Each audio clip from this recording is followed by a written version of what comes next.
Hello mga kaibigan, happy Sabat, LLI Bus 1881 and the LLI Bus 7869. Congratulations sa mga top grosser.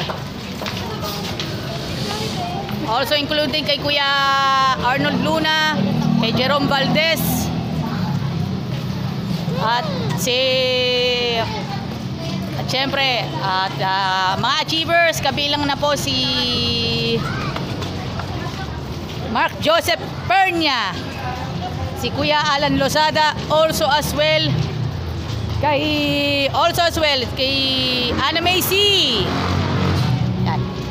Okay, happy Sabat po sa inyo. Happy Sabat again sa inyong lahat. O sige, bati muna tayo. Bati muna tayo ng pagpapasalamat. Thank you very much, Jack Liner Boss. Siyempre, si Sir Jaime Chua, kay Ma'am Aida Chua, kay Sir Gerald Chua, Sir Jeremy Chua, and Sir Jericho Chua. And of course, Sir Kino Angelo Sormento from the Marketing Department, at sa lahat po ng bumubuo ng Obrero Pilipino Jack Liner Chapter.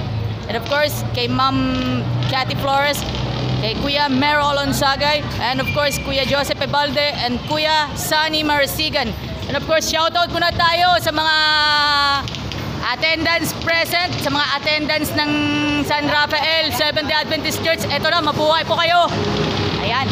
Kaya po, ayan po mga kaibigan. Kaya, thank you Lord, kahit bitin na rin at ipit din ako sa budget, pero magkakaroon naman ng laman, magkakaroon naman ng blessing.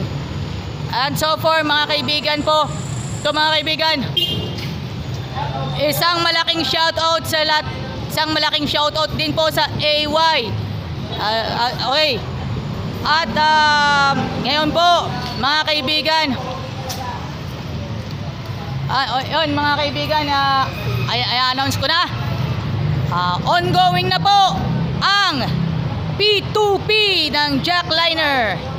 Jack Liner P2P, biyaheng Cubao, Camyas hanggang Dalahican, diretso to the highest level via Skyway at saka AC-Tex to the highest level.